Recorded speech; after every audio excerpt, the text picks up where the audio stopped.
8th में प्रियंका गांधी हैदराबाद तेलंगाना सरूर नगर stadium में youth declaration education employment के बारे में पॉलिसी अनाउंस करने वाली है कांग्रेस पार्टी।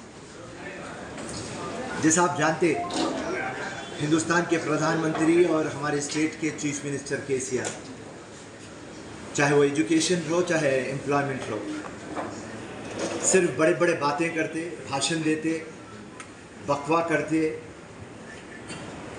जुमले बोलते, पर हकीकत के अंदर हिंदुस्तान की अवाम और तेलंगाना की अवाम बेहद परेशान है। और सबसे बड़ा मुद्दा है एम्प्लॉयमेंट का। नरेंद्र मोदी जी हर टाइम कोई भी प्रेस, कोई भी मीडिया के सामने ये बोलते कि मैं 2 करोड़ नौकरी का जिक्र ही नहीं करा। जी टीवी इंडिया चैनल के ऊपर आप जिक्र करें, मेरे पास उसकी रिकॉर्डिंग है, मैं होना है तो मैं बता दूंगा आप लोगों को। 2 करोड़ के हिसाब से 9 साल हो गए, 18 करोड़ नौकरियां। कहाँ है मोदी जी? चलिए आप 1 करोड़ भी नौकरी देंगे तो 9 करोड़ नौकरियां कहाँ है मोदी जी? नंबर 1। और आप दिए कितने आज तक? सिर्फ 10 लाख नौकरी दिया। और आज सेंटर में कम से कम 9 लाख नौकरियां गवर्नमेंट में खाली है मिनिस्टरों के पास। ये है हमारे मोदी जी, क्योंकि जुमले के उस्ताद है। हिंदुस्तान को परेशानी है 2 चोरों से, एक बड़ा चोर मोदी, एक छोटा चोर केसीआर। तो अब बड़े चोर के बारे में तो आपको बोल दिया हूं, आप छोटे चोर के बारे में बोल दो। केसीआर जब आए तो ये बात बोले हैं कि कांग्रेस लूट लिया सबको, हम दे देंगे नौकरियां। और वो टाइम पे था 1,60,000 नौकरी अवेलेबल। फिर बिस्वा कमेटी बैठी, उसमें पता चला कि 1,90,000 नौकरियां हैं। आज के दिन 2 लाख नौकरियां। और उसके बाद में आप बोले हैं कि 80,000 मैं नोटिफिकेशन निकालता हूं। 80,000 में कितने नौकरियां दिए केसीआर साहब? आज जो Telangana public service commission SSC से ले लेके 14-15 टाइम आपका पेपर लीक होता। और हैरत की बात है, ये टाइम पे जो तेलंगाना सर्विस कमीशन है, इसके अंदर कौन इन्वॉल्व है? केटी रामाराव, केसीआर साहब।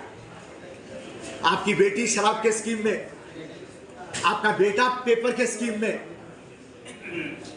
देखो मालूम, आपको बहुत अफसोस है, क्योंकि इरिगेशन प्रोजेक्टों में, लैंड में, टेंडरों में आप 1 लाख करोड़ रुपए जमा करें और आप परेशान है कि मेरी बेटी 100 करोड़ ले ली, मेरा बेटा 100 करोड़ ले लिया। तेलंगाना की आवाम को मिला क्या? बंगारू तेलंगाना का जिक्र करें आप, चिप्पा तेलंगाना दिए, ये तमाम चीजों पे। और आप एजुकेशन के बारे में KG to PG बोले आप रेसिडेंशियल स्कूल्स की बात करें। TRS के जितने भी लीडर आए, मैं आपको चैलेंज कर रहा हूं यहां से। बाजुक नामपल्ली है, ये गोशा महल है। जो कॉन्स्टिट्यूएंसी बोले अपन जाएंगे। प्राइवेट स्कूल को आप कॉर्पोरेट स्कूल बनाते बोले। रेसिडेंशियल स्कूल में आप बेहतरीन लॉन, स्विमिंग पूल, इंफ्रास्ट्रक्चर, बेहतरीन लंच क्वालिटी वाला। और सीना तान के आप क्या बोले केसीआर साहब? कलेक्टर को स्कूल में सोना पड़ेगा, सुबह में उठ के बच्चों के साथ खाना पड़ेगा। आज जितने भी रेसिडेंशियल स्कूल है, आज उनकी हालत आप देखिए, रेंटेड है। 25% स्टूडेंट को बाहर बैठ के एजुकेशन लेना पड़ता, सोना पड़ता। बाथरूमों की हालत देखिए आप। ये पोजीशन के ऊपर, और आप एक बड़ा स्कीम हर टाइम आते, पब्लिक को दीवाना बनाने के लिए बेहतरीन नाम लेते आप। मना उरू मना बड़ी बोले आप। कहां पे पे एक अच्छा स्कूल है, कहाँ पे एक अच्छा रेजिडेंशियल स्कूल है, आप बताओ। सो रही बात, जो भी आवाम मेरी बात सुन रही,